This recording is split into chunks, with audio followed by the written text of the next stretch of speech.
Lucas, capítulo 15. Tudo legal aí, meu campeão? Está melhor de saúde? Que bom. Lucas, capítulo 15. Nós vamos ler do versículo 1 até o versículo 7. 7 versículos desse texto. Diz assim: chegavam-se a ele todos os cobradores de impostos e pecadores para o ouvir. Mas os fariseus e os escribas murmuravam: este recebe pecadores e come com eles. Então Jesus lhes propôs esta parábola: que homem dentre vós, tendo 100 ovelhas e perdendo uma delas, não deixa no deserto as 99 e não vai após a perdida até achá-la? E quando a encontra, põe-na sobre os ombros, cheio de alegria, e vai para casa. Então convoca os amigos e vizinhos e lhes diz: alegrai-vos comigo, achei a minha ovelha perdida. Digo-vos que do mesmo jeito haverá alegria no céu por um pecador que se arrepende, mais do que por 99 justos que não necessitam de arrependimento. Se você puder inclinar a sua cabecinha e fechar os seus olhinhos, por favor. Paizinho, mais uma vez, esta noite eu oro a Ti, porém agora diante desta leitura da Tua Palavra. Leitura esta que o Senhor me fez meditar durante esse dia, e espero, Senhor, que a Tua Palavra ache guarida nos coraçõezinhos que aqui estão. Que enquanto eu estiver a falar, que o Senhor possa nos ensinar, pois sei que o Senhor sabe fazer isso muito bem. Nos colocamos nessa brecha e estamos dispostos a Te ouvir, em nome de Jesus. Amém. Queridos, a coisa que eu mais gosto de fazer é falar e ensinar sobre o que Jesus ensinou. Há muito tempo atrás eu amava muito falar e ensinar o que Jesus fez. Mas eu descobri que aquilo que Ele ensinou e que falou tem um poder maior, porque isso se torna vivo em nossas vidas, mais do que as lições que podemos extrair dos seus milagres. E por estudar, principalmente o que Jesus prontamente nos ensinou, imediatamente a nossa mente é recheada de perguntas e viajamos nos textos na perspectiva de tentar entender qual é a dimensão do sofrimento da vida que Jesus teve. E procuro pensar, será que a vida que Ele teve, o sofrimento que Ele teve, seja apenas aquele imaginado por nós na cruz? Até porque quando a gente olha para Jesus, tudo que pensamos é que o seu sofrimento, ou pelo menos o ápice dele, foi aquele dado na cruz.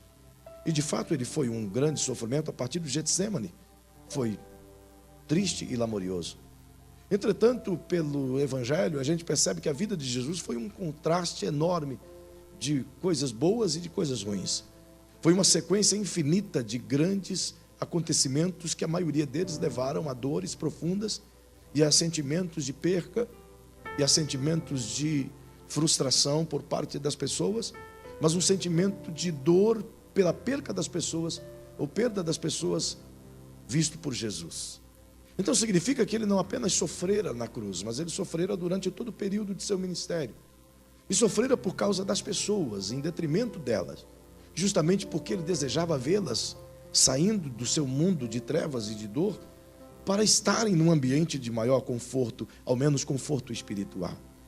E é perceptível ao longo de todos esses textos que a mensagem de Jesus tinha essa ideia de resgatar as pessoas e de maximizar aquilo que elas tinham de bom dentro delas e levá-las ao entendimento de que elas poderiam ser melhor do que aquilo que elas foram até então. E que em Jesus elas poderiam construir um futuro melhor, não apenas para si, mas para suas famílias. Isso me faz pensar: qual é então o significado de tudo que Jesus sofreu? Será que Ele sofreu tudo para levá-lo a ser o que Ele foi? Será que foi o sofrimento dele que fez com que Ele fosse projetado como o Messias? Será que foi o ápice da sua dor que levou as pessoas a amarem a Ele e amarem a sua palavra? Será que o sofrimento de Jesus foi um filtro ou simplesmente um meio pelo qual Deus usou para que as pessoas pudessem entender que tudo na vida passa por sofrimento? Que mesmo alguém que veio do céu sem pecado, sofrendo, poderia ensinar que para aprender a obediência deveria passar por provações e coisas difíceis, como diz o escritor aos Hebreus? Bem, em meio a essas indagações, óbvio que a gente percebe que todas essas coisas contribuíram para o sucesso de Jesus. Mas em suma, será que isso tudo é a base para que Jesus fosse realmente Jesus? para que as pessoas pudessem olhar para ele e entender que ele de fato é aquele que ele diz ser, que é aquele no qual Deus enviou para nos resgatar de todo o mal? Será que bastava apenas essa conjuntura de dores e sofrimentos e milagres e feitos bons para com as pessoas? Enfim, e ao observar tudo isso, eu fico observando em 3 parâmetros. Será que tudo na vida de Jesus está baseado no que ele sofreu? Será que todo o sucesso de Jesus está baseado no que ele fez? Ou será que todo o sucesso de Jesus está baseado no que ele era? São boas questões. Aquilo que ele ensinou, aquilo que ele falou, aquilo que ele fez, aquilo que ele era, na somatória dos valores, constrói um ministério pujante. Mas é fato que tudo isso que aconteceu e a grandeza desse ministério na permanência dele, é justamente o fato de que Jesus era o que ele dizia ser. E tudo aquilo que ele fazia, não o fazia para ser alguma coisa. Tudo aquilo que ele sofreu, não sofrera para ser alguma coisa. Tudo aquilo que ele era, levou ele a fazer alguma coisa. E tudo aquilo que ele era, levou ele a sofrer as coisas que ele sofreu. E é justamente por conta dele ser quem ele era, que ele conseguiu construir esse mundo de perspectivas novas, de esperança, onde as pessoas possam olhar para ele e ver algo novo, algo em que possa se segurar de verdade, como uma âncora firme em uma areia movediça, como um oásis em meio ao deserto. Sim, ele tem toda essa perspectiva ao olharmos para ele. Entretanto, mais do que isso, Jesus, o seu jeito de ser, deixava os fariseus irritados. O seu jeito de ser promovia uma discórdia entre as pessoas. O seu jeito de ser o levou a ser perseguido. O seu jeito de ser o levou a ser desprezado pelas pessoas. O seu jeito de ser foi a razão pela qual o levou à morte.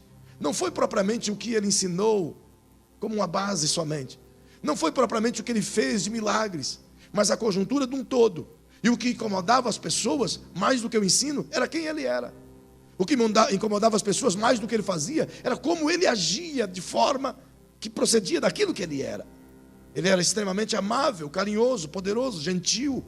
Ele dava conforto para quem precisava de conforto, consolo para quem precisava de consolo, abraço para quem precisava de abraço, atenção para quem precisava de atenção, ajuda para quem precisava de ajuda. Não poupava olhares de misericórdia, não poupava palavras de misericórdia. Em todo o tempo que você olhar para Jesus, ele está sempre focado em pessoas. Todo o tempo da vida dele, do ministério dele, tudo que ele está fazendo é pensando como ele vai agir para ajudar, para fazer, para abençoar, para servir as pessoas. Então alguém com um coração tão amável, não era uma prática porque mandaram fazer. Não podia ser uma prática porque ele aprendeu a fazer. Não podia ser uma prática que ele foi ensinado a fazer. Mas era uma prática que partia dele mesmo. Tudo que Jesus fazia não era nada ensaiado. Era o que ele era. Era o que ele dispunha no seu coração para ser em uma terra cheia de pecado e cheia de misérias, nas quais se opuseram a tudo isso que ele era. Ele era amável em um mundo que trazia o ódio. Ele era gentil em um mundo de grosseria. Ele era cheio de misericórdia em um mundo de opressão. Ele era cheio de amor em um mundo cheio de ódio. Então o que ele era é que trazia oposição àquilo que ele fazia e via, sabe? Era justamente o fato de Jesus ser alguém em que fizesse com que as pessoas o amassem, mas também o odiassem. É o que você vê aqui nessa cena. Você percebe ao mesmo tempo em que aparece cobradores de impostos, publicanos, gente considerada como ladrão, como malfeitor, como de um mau caráter, como corruptos, indo até Jesus para ouvi-lo ensinar diariamente. E a Bíblia ainda coloca em 2 aspectos nas palavras de Lucas: fariseus e publicanos, mas também pecadores. As 2 classes que jamais teriam acesso aos lugares íntimos do templo, jamais teriam acesso aos lugares privilegiados das sinagogas, jamais teria a visita de um sumo sacerdote ou um sacerdote em sua casa. Era gente que jamais tinha condições de se sentar nos primeiros lugares da igreja e depois cultuar a Deus, jamais. Porque tais considerados pecadores, publicanos, estes não poderiam ter acesso, pois o seu pecado era como maldição para si mesmo, e maldição até para aquele que se aproximasse dele. Quem iria andar com um malfeitor? Quem iria andar com um corrupto? Quem iria sentar-se à mesa com um publicano? Quem iria sentar-se à mesa com um homem adúltero, ou com uma mulher adúltera que seja? Quem iria ser confortavelmente estar atento à mesa de alguém que vivia na miséria do pecado e não se contaminasse? Era justamente isso que os fariseus e os escribas e toda a classe do templo acreditavam que era impossível. Como pode alguém não se contaminar andando com contamináveis? Como pode alguém não odiar andando com quem odeia?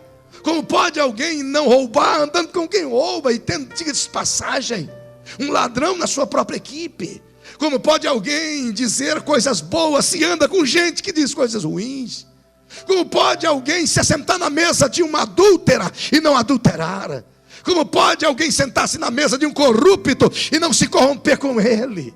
Era isso que indignava, porque em tudo que Jesus fazia, falava e andava, ensinava e vivia, eles não conseguiriam ver a corrupção, o adultério, a fornicação, a falha, o pecado, qualquer coisa. Eles tinham que engolir calado que Jesus andava com pecadores, mas não pecava. Ele andava com adúlteros, mas não adulterava. Ele andava com quem odiava, mas ele amava. Ele andava com leprosos, mas ele curava os leprosos. Ele andava com o imundo, mas não se tornava imundo, irmão. Isso deixava eles atônitos.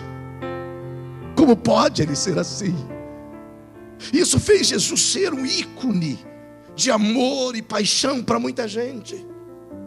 E é justamente isso que Jesus traz os discípulos para aprender.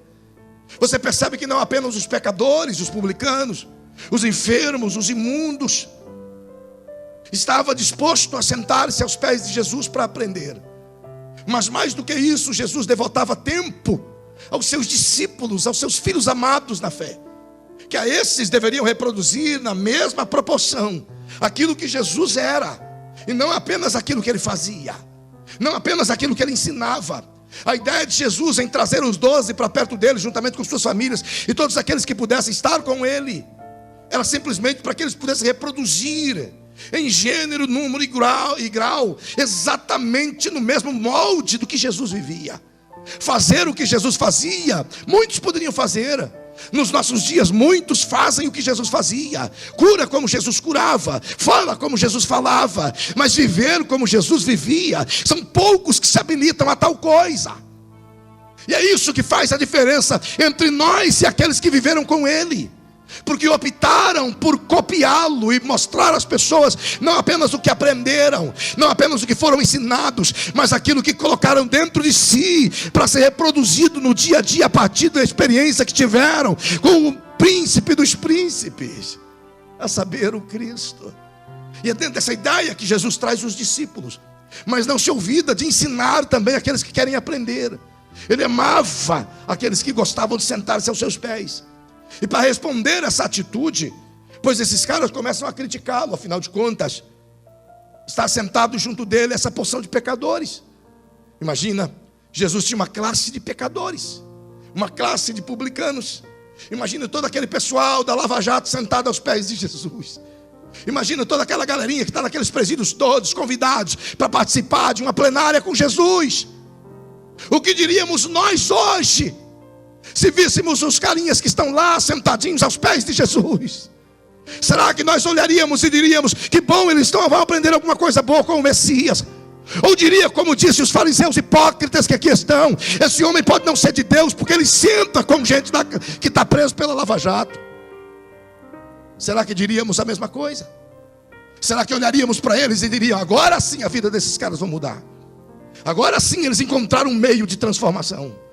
Afinal de contas, onde Jesus chega, evidentemente, ou o cara se transforma pela sua palavra, ou o cara aceita ser um miserável para o resto da vida.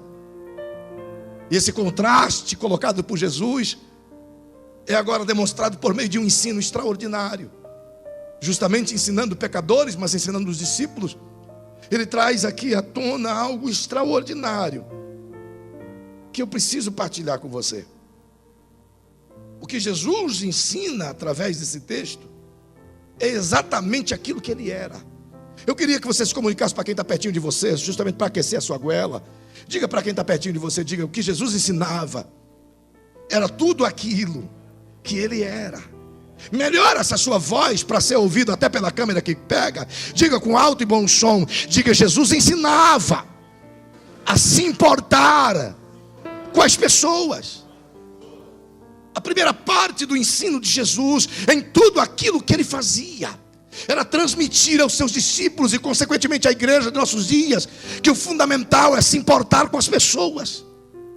A base curricular do ensino de Jesus é amar aqueles que estão próximos de você e os que estão distantes também. Amar o seu próximo, se importar com eles. E é isso que ele ensina em todas as suas falas. E o seu ensino não é baseado em lições vazias. O seu ensino é baseado naquilo que ele era e fazia. Tudo aquilo que ele ensinava não podia ser contradito. Por quê? Porque viam nele. Ele só ensinava o que fazia. Era como testemunhar daquilo que ele já fazia. Você entende? Isso é maravilhoso. Porque eu olho para esse texto e vejo exatamente essa cena acontecendo. A partir dos discípulos, ele estava ensinando a igreja exatamente aqui, como igreja, como ela deve viver. Mais do que ensiná-la a fazer as coisas para ele, mais do que ensiná-la a libertar os cativos pelo simples ato de libertar, mais do que ensiná-la a praticar boas obras pelo simples ato de praticar boas obras, mais do que simplesmente ensinar o evangelho como uma forma de escape de uma religião morta e vazia. Mas ele estava ensinando a igreja a ser igreja de verdade, a viver o evangelho de verdade, a ser aquilo que ele era para as pessoas. E o ensino de Jesus, a tônica de Jesus, diga para quem está ao seu lado, o ensino de Jesus, do que ele vivia, era levar a igreja a ser completamente apaixonada por pessoas. Não tinha outra razão do foco do ministério de Jesus. Tudo que ele ensinava, tudo que ele vivia, tudo que ele pregava, era para nos ensinar a se importar e amar as pessoas acima de qualquer outra coisa. Essa base curricular dele está em todos os seus sermões, e você vê isso de maneira clara. Olhando o que ele ensina aqui nessa passagem, se você quiser acompanhar na sua Bíblia, você pode perceber isso. Logo no versículo 4, quando ele começa a dizer, pois a Bíblia diz, então propôs-lhes essa parábola. E na verdade esse texto é uma sequência de 3 parábolas, todas elas com sentidos iguais, mas com lições diferentes, com a finalidade única, mas com multiplicidade de ensinos. E a primeira parábola que ele nos ensina fala muito. Ele transcende o entendimento daqueles caras que estavam ali, e transcende até o nosso entendimento. Se não percebam o que o texto nos ensina. Ele começa dizendo assim: que homem dentre vós, tendo 100 ovelhas e perdendo uma delas, não deixa no deserto as 99 e não vai após a perdida para achá-la? O que Jesus destaca aqui é uma visão equivocada que a gente tem do texto. O que ele quer nos mostrar aqui é um pouco, talvez até diametralmente diferente daquilo que a gente imagina. O que ele está dizendo aqui não é que todo homem, toda mulher, perdendo uma ovelha, ele vai deixá-la e vai após a outra. É ao contrário do que ele está dizendo. Ele está dizendo: qual é o homem? Quem de vocês, sabendo que perdeu uma ovelha, pegaria as 99 e deixaria elas no deserto e iria após aquela que se perdeu para procurá-la? A pergunta que ele faz, a indicação que ele faz, o confronto que ele faz, é justamente para identificar nas pessoas quem teria coragem de fazer tal coisa. É por isso que ele diz: que homem dentre vós, que igreja dentre vós, que mulher dentre vós, que pessoa dentre vocês, quem teria essa coragem?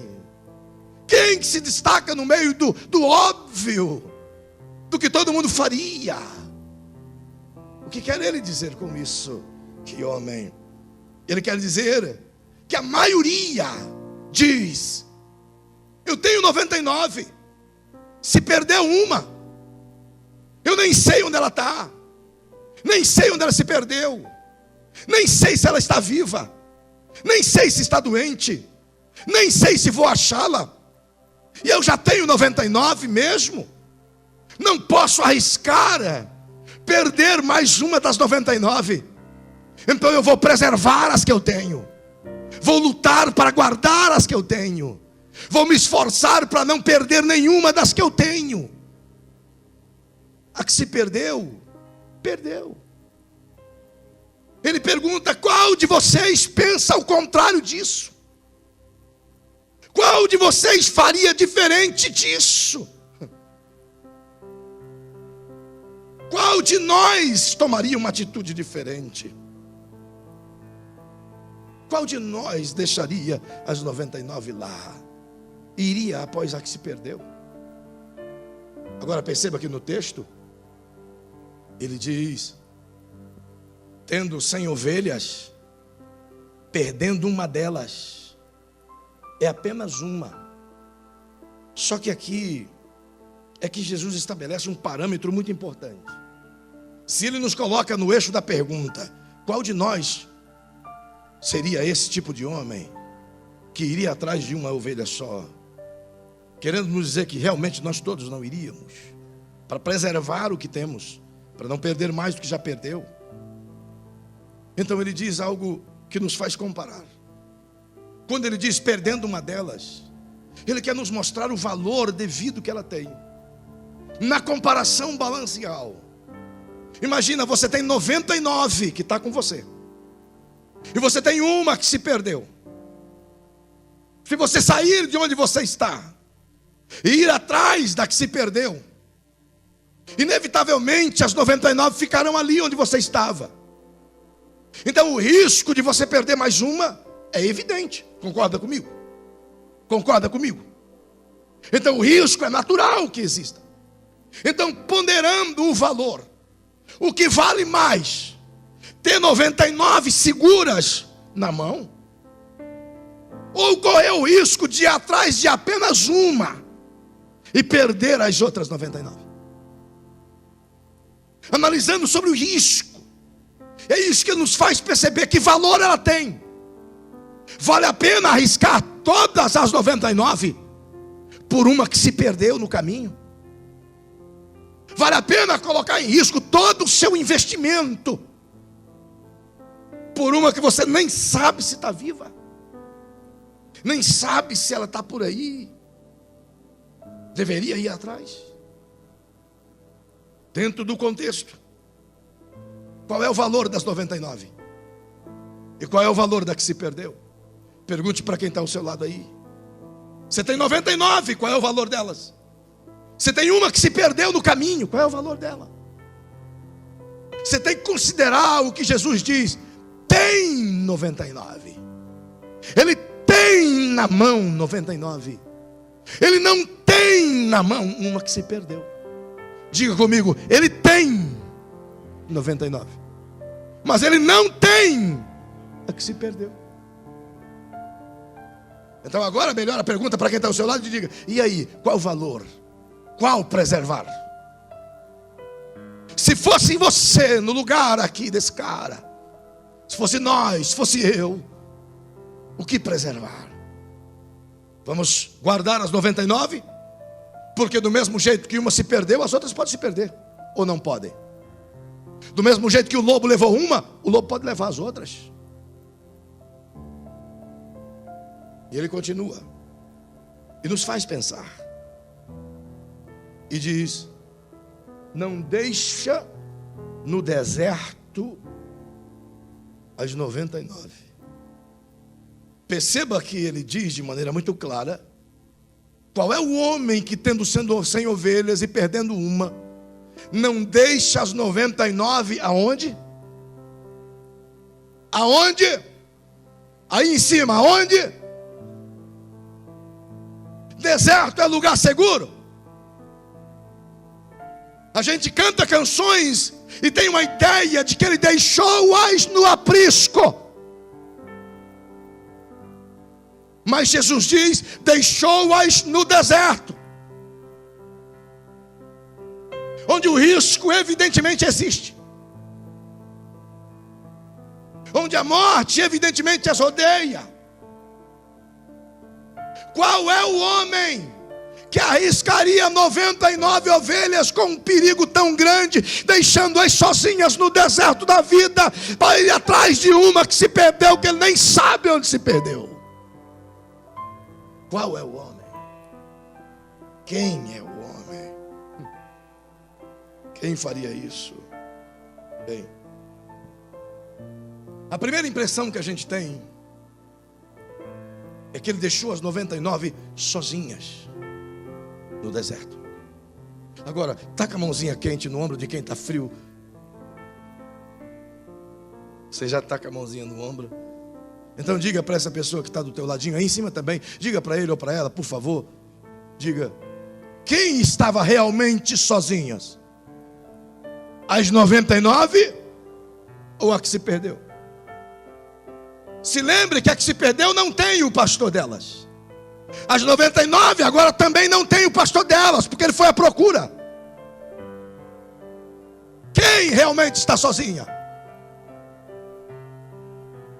As 99 não estão sozinhas, porque elas têm uma outra. A ideia que Jesus quer explicar é que igreja cuida de igreja, crente cuida de crente, ovelha cuida de ovelha. Enquanto estivermos conectados um ao outro, agarrados um ao outro, unidos um ao outro, em comunhão um ao outro, o rebanho está se protegendo. O deserto não é um risco, porque o rebanho de 99 é um só, mas é forte. E quer saber? Se você leu o meu livro Entre Ovelhas e Lobos, você vai aprendeu isso. Lobos não atacam quando o rebanho está unido. Para lobo atacar, ele tem que separar as ovelhas do rebanho. Eles só pegam aquelas que estão se afastando do rebanho. E quer saber? As ovelhas têm uma característica extraordinária. Elas se protegem. Talvez seja por isso que Jesus nos comparou como ovelhas do seu rebanho. As mais fortes é que ficam na dianteira. As mais velhas e mais fortes ficam no segundo escalão. As grávidas e as mães no terceiro escalão. E os filhotes e as doentes e mais fracas ficam no núcleo de todo o círculo daquelas ovelhas. É só você olhar nos filmes ou em reportagens, você vai ver quando o perigo se aproxima, elas se aglutinam todas e forma como que um grande cinturão. As mais fortes estão protegendo as mais fracas. Diga para quem está ao seu lado, é isso que a igreja faz. Protege uma outra, cuida um do outro, ajuda um ao outro. Oh, aleluia! Um aplauso solitário. Sabe? É diante disso que a gente tira uma lição importante. Quando a igreja entende que ela é ovelha e que ela deve cuidar da outra ovelha, sobra tempo para o pastor cuidar dos feridos. Sobra tempo para os pastores ir atrás dos perdidos. Mas quando os pastores têm que se envolver o tempo todo em cuidar das picuinhas geradas dentro das próprias ovelhas, não sobra tempo para ganhar os perdidos. E a igreja dos dias de hoje passa o tempo todo trabalhando como enfermeiros, fazendo ataduras, corrigindo risquinhos. Lembro-me que quando criança, nas brincadeiras, seja da escola ou seja de casa, quando tropeçava, caía na bola ou qualquer outra coisa, ralava o joelho. Além de levar um couro de pai ou de mãe, a gente que tinha que se virar com o ferimento. É ou não é verdade? Andava com o joelho tudo ralado e se vira e ainda com a marca das varadas nas costas. Que coisa mais triste, além de estar doendo porque caiu e machucou, ainda chega em casa e tem que apanhar porque caiu e machucou. Onde já se viu? Mas é assim que a gente aprendeu. Quem aqui nunca levou porrada de pai ou mãe só porque caiu e machucou? E quem nunca fez isso também? Eu mesmo fico bravo quando meu filho se machuca. Ué, não podia se machucar. Mas como é besta. A gente gasta tanto tempo cuidando de quem não precisava ser curado. É por isso que o apóstolo Paulo diz que é necessário a igreja buscar a maturidade.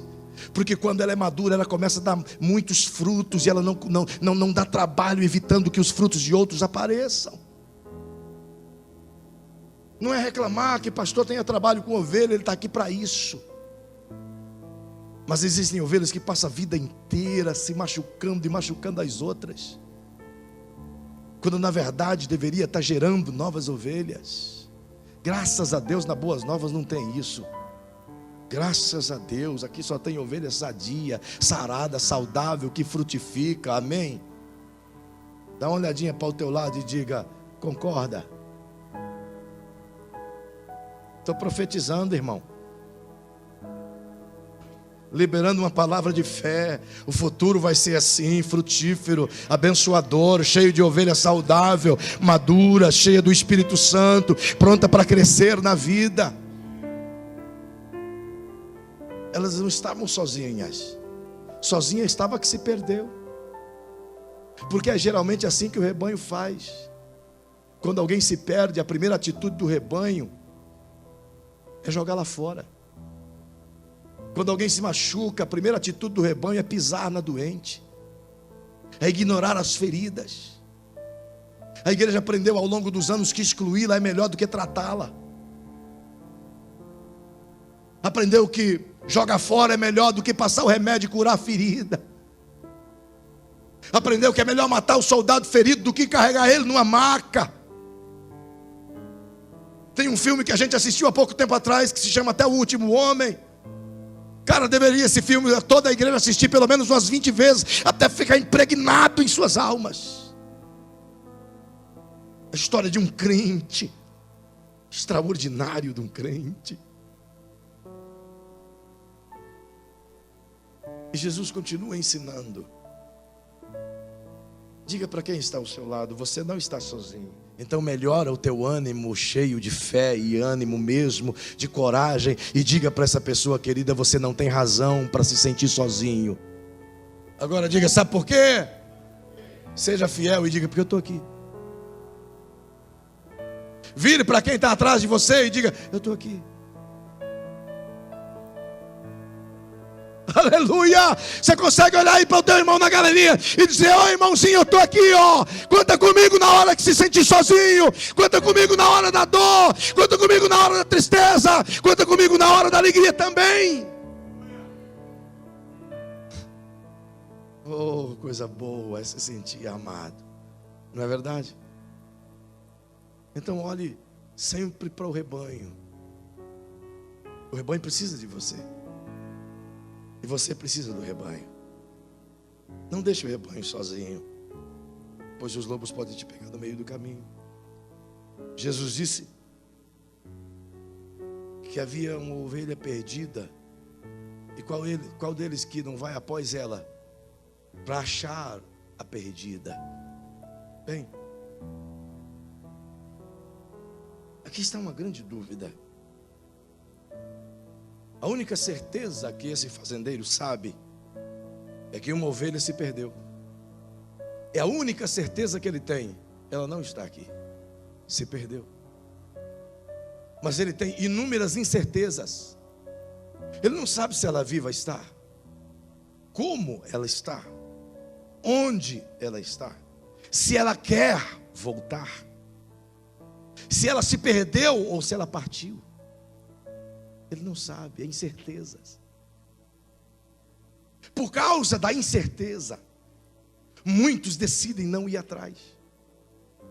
Por causa da incerteza, muitos insistem em não ajudá-la, em não gastar tempo, em não jejuar, em não buscar, em não se oferecer. Por causa da incerteza. Mas a incerteza não pode arrancar de nós a capacidade de lutar. A incerteza não pode arrancar de nós a decisão de ir atrás até que seja o nosso último esforço. A incerteza não pode roubar de nós a esperança.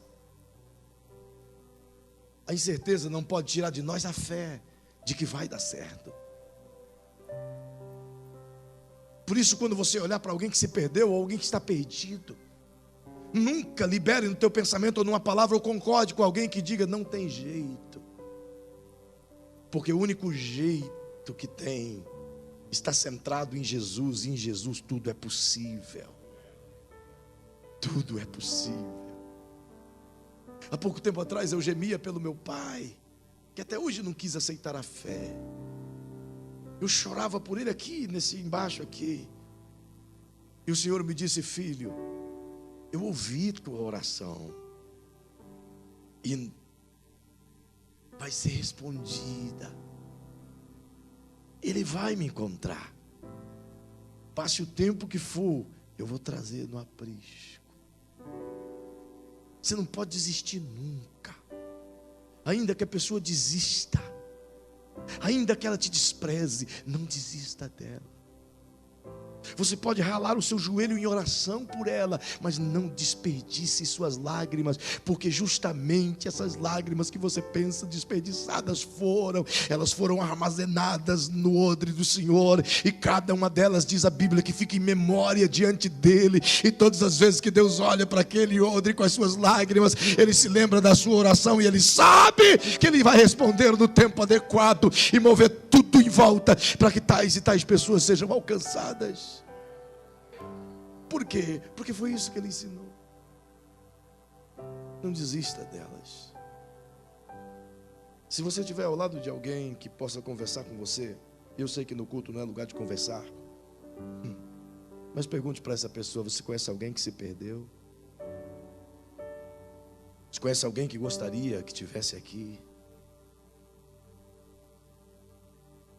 Conhece alguém que está perdido, que você gostaria que estivesse aqui? Não desista dele. Faça de tudo por ele. As 99 estão unidas. Vai atrás da que se perdeu. Lute por ela, não desiste dela, não desanime. Sabe? Mesmo que você se arrisque, mas vale a pena se arriscar por alguém que está prestes a morrer. Todo risco é válido. Então Jesus, de forma tão maravilhosa, ele diz no verso 5, que quando esse pastor a encontra, ele a pega, põe-na sobre o seu ombro, cheio de alegria. Acho interessante aqui, porque ele deixou 99 lá no campo, lá no deserto. Arriscou 99, mas foi atrás de uma que se perdeu, que tem vários motivos porque ela se perdeu. Então ele poderia chegar nela e acusá-la, dizer: por que você não ouviu os meus conselhos? Por que você desobedeceu quando eu disse para você não ir? Por que você não cumpriu os mandamentos de Deus? Por que você não olhou e não firmou os seus pés na igreja? Porque cedeu à tentação do mundo. Quando ele a encontrou, ele entendeu que não era hora de culpar, nem de achar culpado. Ela já se sentia culpada. Todo perdido se sente culpado, irmão. Eu sei, eu já tive do outro lado. Todo perdido se sente culpado. E tudo que ele não quer é uma nova acusação. Porque todo dia a consciência e o diabo o está acusando. Todo dia. Se travesseiros pudessem falar, se os lugares secretos pudessem falar. Ele a encontrou, não era hora de punir, porque ela já estava se autopunindo. O que ela já estava colhendo já é uma punição. Mas a gente tem a vaga ideia de que a nossa disciplina cura pessoas, que as nossas varadas santificam as pessoas, de que a nossa exclusão coloca as pessoas no eixo. Que ideia mais tola. Quando que um doente é separado do hospital para morrer? Quando seu filho está doente, tossindo, com febre, pneumonia ou qualquer outra coisa, desesperado, você vai no UPA ou no qualquer médico possível, o mais rápido possível. Ao invés de você colocá-lo num quarto isolado e dizer: deixa ele aí, nem o cumprimente, nem fale com ele, nem o visite. Está manchado, está imundo, é estúpido, não obedeceu. É estúpido quem age de tal forma. Porque eu olho para Jesus e a lição que ele dá é: se importe mesmo com aqueles que desobedeceram. Se importe mesmo com aqueles que caíram com seus próprios pés. Se importe mesmo quando aqueles que caíram com os próprios pés te desprezou, inclusive os teus próprios conselhos. Se importe. Se importe quando ninguém mais se importa. Se importe quando todos virarem as costas. Se importe. Há uma segurança plena que eu encontro no texto. É que as 99 poderia sair a procurar junto com o pastor a que se perdeu. Mas o fato de uma cuidar da outra já está ajudando ao pastor a procurar o que se perdeu. E ele não perde tempo com a acusação ou com o peso, com as chibatadas nas costas. Afinal de contas, não é hora de dar sermão, é hora de proteger. Quando o filho cai, não é hora de surrá-lo porque caiu, é hora de lhe curar as feridas porque caiu. Quando ovelhas se perdem, não é hora de achovalhá-las porque elas se perderam, é hora de colocá-las no ombro. E sabe do que isso fala? Ovelhas no ombro, rosto colado, proteção, intimidade. Com a ovelha no ombro, a cabecinha dela fica aqui, o ouvido dela fica aqui. Não é para o pastor sermoná-la, é para abençoá-la. No ombro, o ouvido fica perto das palavras. Talvez ela nunca teve isso, mas agora ela está tendo. Então tudo que ela queria ouvir, agora ela vai poder ouvir. Diferente de estar caminhando, ela está nos ombros. E a Bíblia diz que quando ele a toma e a leva para casa, outro texto diz que cura-lhe as feridas. Diga para quem está pertinho de você: curar a ferida leva tempo. Não é uma coisa que se faz de uma hora para outra. É preciso paciência, é preciso tempo, é preciso dedicação, é preciso cuidado. O que Jesus ensina é quanto vale uma vida. Até onde estamos dispostos a nos arriscar por uma vida? Até que ponto estamos dispostos a nos humilharmos por uma vida? Até que ponto estamos ávidos ou estamos dispostos a aguentar a pressão por uma vida? Jovens queridos, até que ponto vocês estão dispostos a sofrer por uma vida? Igreja amada, até que ponto vocês estão dispostos a lutar por uma vida? É a pergunta que Jesus quer nos deixar. O que estamos prontos a fazer por uma vida, por uma alma?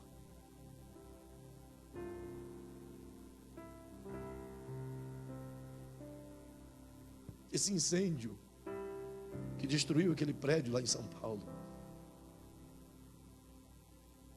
eu li uma reportagem essa semana de que o bombeiro que estava prestes a segurar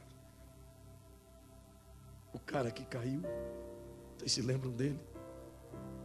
O bombeiro está internado porque ele não consegue parar de chorar, porque não conseguiu salvar uma vida. Esse deveria ser o nosso amor, sabe? Nós deveríamos ser igual esse bombeiro. Estava nas mãos dele.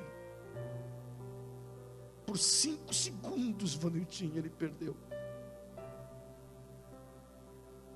Talvez no mercado amanhã cedo vai ter alguém à beira do abismo na fila do pão. Talvez é a única oportunidade que você vai ter de salvar uma vida. Talvez ela pode se perder, sair dali. Até onde estamos dispostos a ir para salvar uma vida?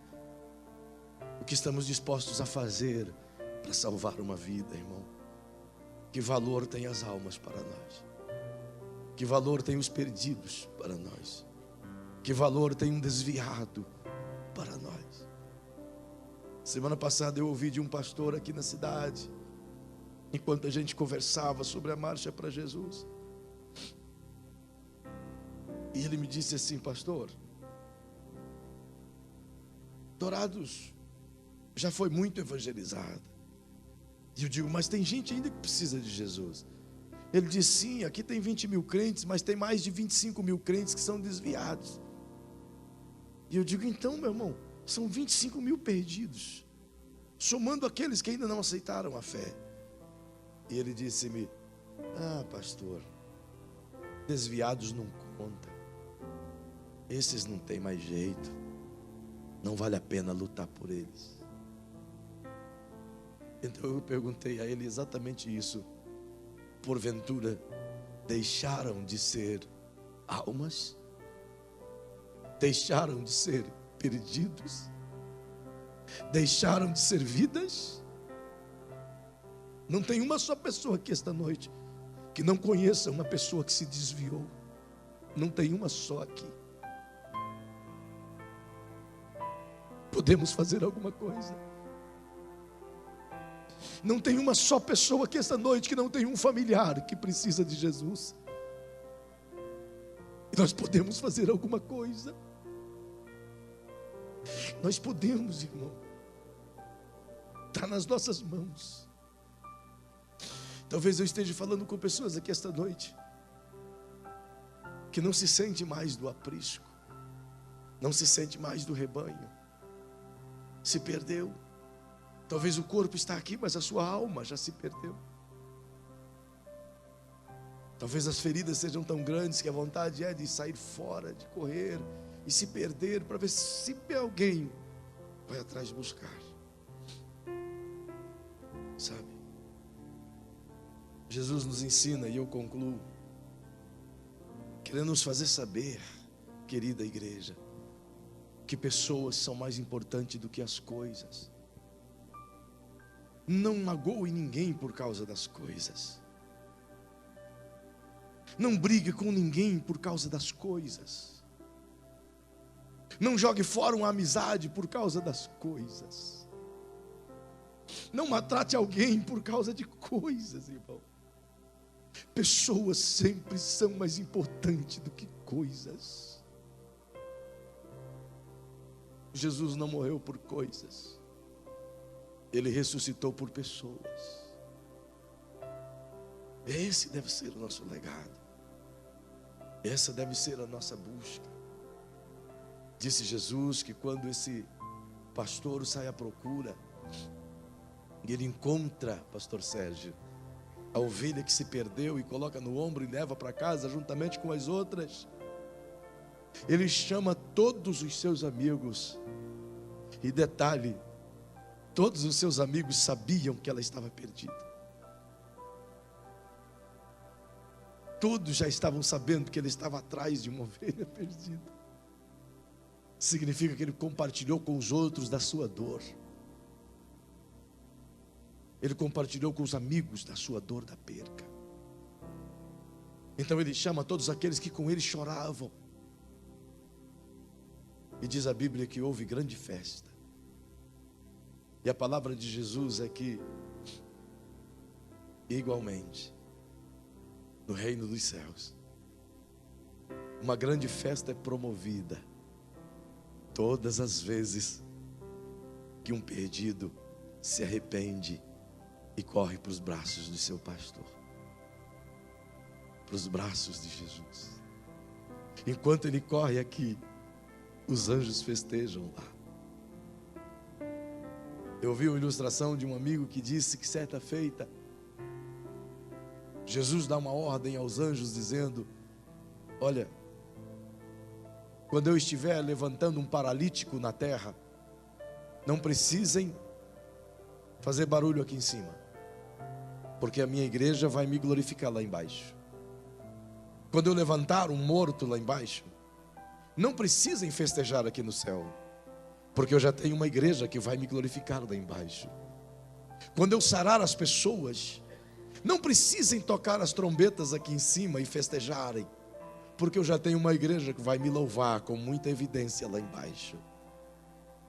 Mas quando um pecador se arrepender e vier a mim, parem tudo o que vocês estão fazendo aqui no céu e promovam uma grande festa, porque um perdido acabou de ser achado. O que estava morto acabou de reviver. Oh, aleluia, aleluia, aleluia. Fique em pé, por favor.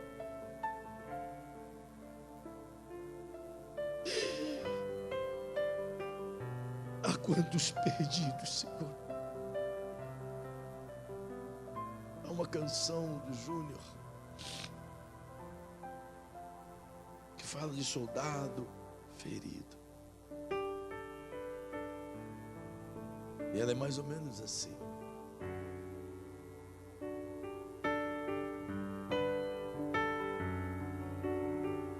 Quem lembra? Cante. Diz assim, no começo: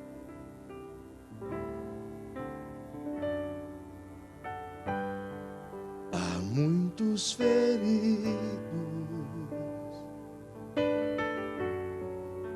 choram de angústia e de dor, clamam por proteção e por paz.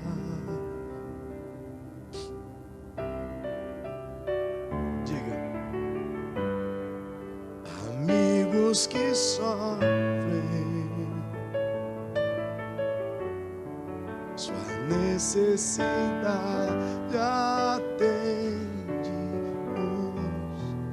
Não deixe um soldado ferido morrer. O que vamos fazer então?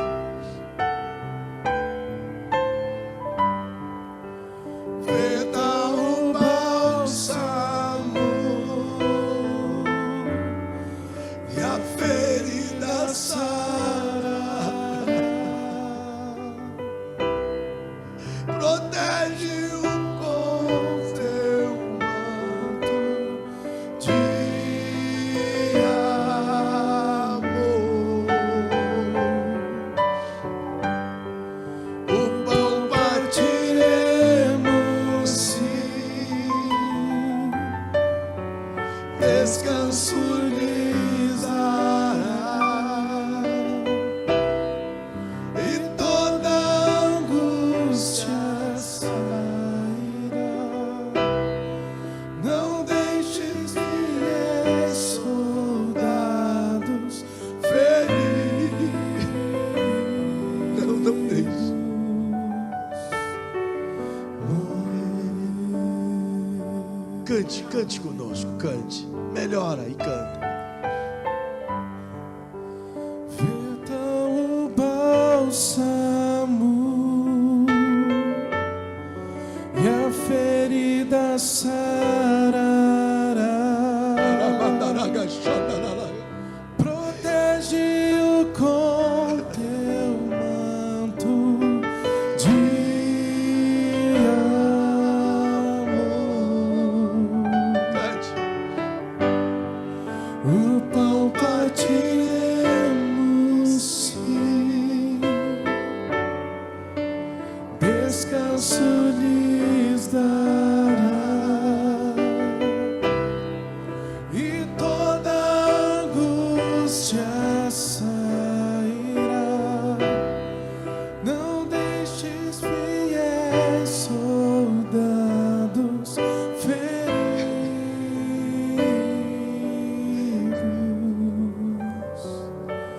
morrer. Enquanto eles cantam, eu vou lhe fazer duas oportunidades.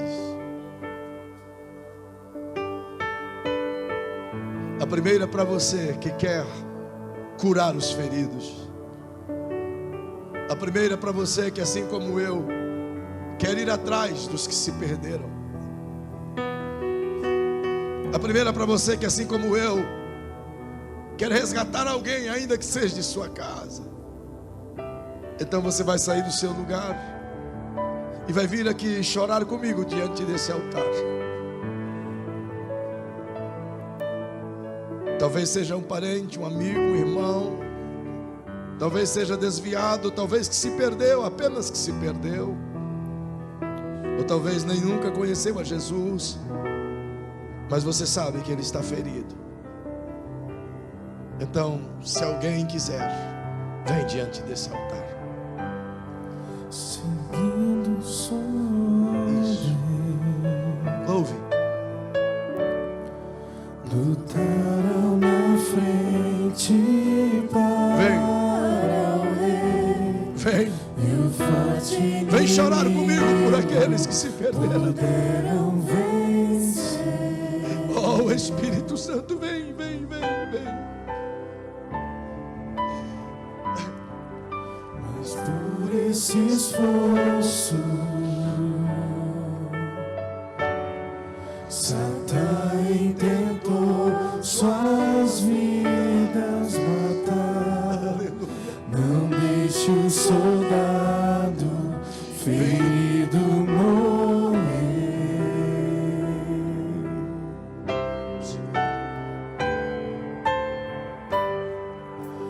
Veda o bálsamo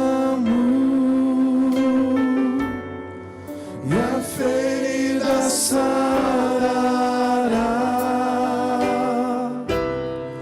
Protege-o com teu manto de amor.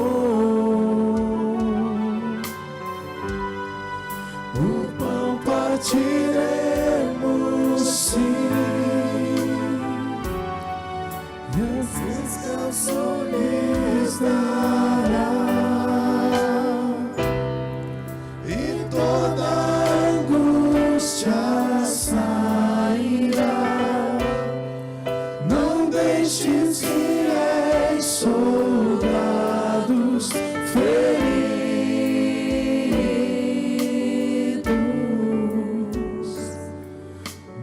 O segundo convite é a você.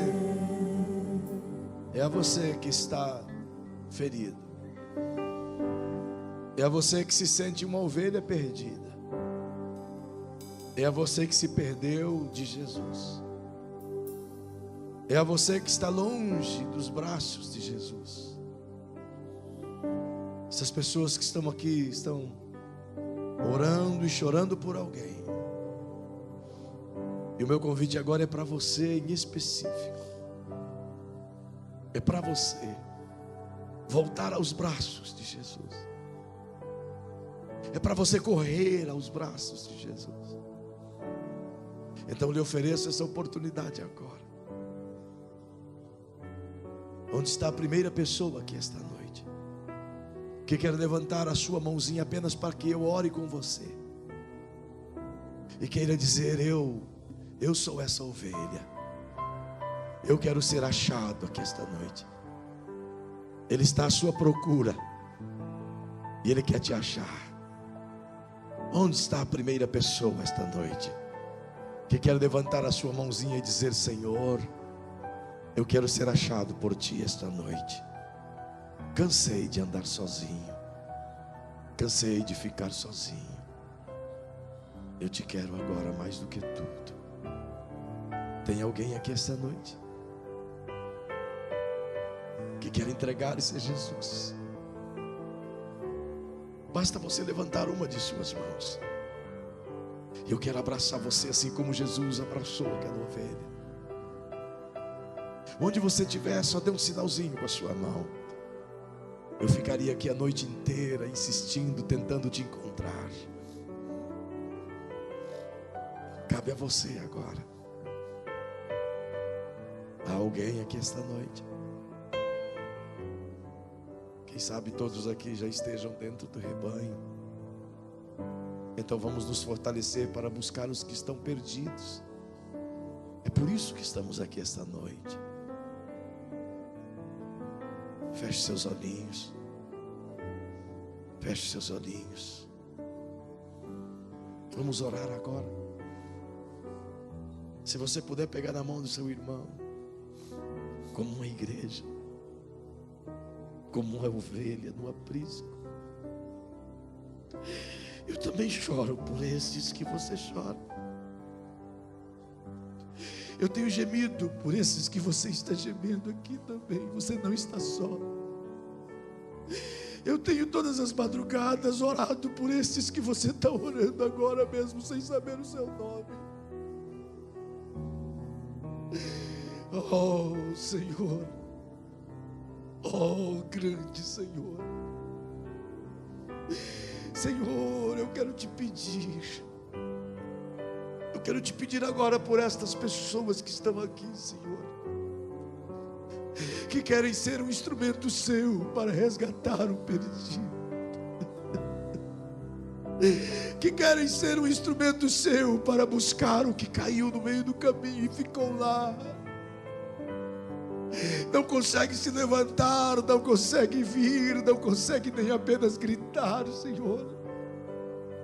Marcas do passado tiram dele essa oportunidade de clamar, e os nossos olhos para frente têm impedido de olhar ao lado aqueles que caíram, Senhor. Então nos ajude a resgatá-los. Ajude cada irmão que está aqui esta noite, cada irmã que está aqui esta noite, que agora está orando, chorando por algum dos seus familiares, por alguns dos seus amigos, por alguns de seus parentes, talvez filhos, filhas, pais ou mães. Ah, Senhor, contempla esses soluços, contempla essas lágrimas. Não tem um só pai, Senhor, que quer ver o seu filho na perdição. Não tem uma só mãe que esteja feliz vendo a sua filha distanciada de ti, Senhor.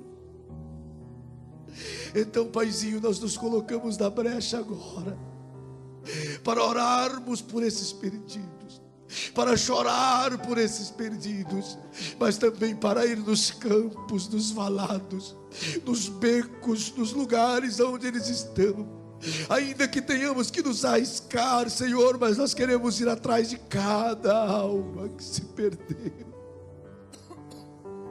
E aqueles soldados, Paizinho, que nós conhecemos, cujas feridas nos fizeram parar, coloca em nossas mãos o remédio, Senhor, para que, como enfermeiros do Teu reino, nós possamos agora curar os que estão enfermos. Eles sairão daqui esta noite, Senhor, prontos a curar os que estão enfermos. Como igreja não queremos abandonar os que estão se perdendo, mas queremos curá-los para que não se percam. Como igreja, abre os nossos olhos para ver os perigos que eles estão correndo, Senhor, e ajude-nos a protegê-los. Ah, Senhor. Ah, Senhor. O pão partiremos, sim, descanso lhes dará. Ah, Senhor, ouça-nos. E toda angústia sairá. Termina esse culto cantando essa canção. Termina liberando essa palavra cantada, abraçado com seu marido, com a sua mulher, com seus filhos, com quem você ama, com seus amigos, com o irmão da igreja. Abraça ele, cante com ele essa canção.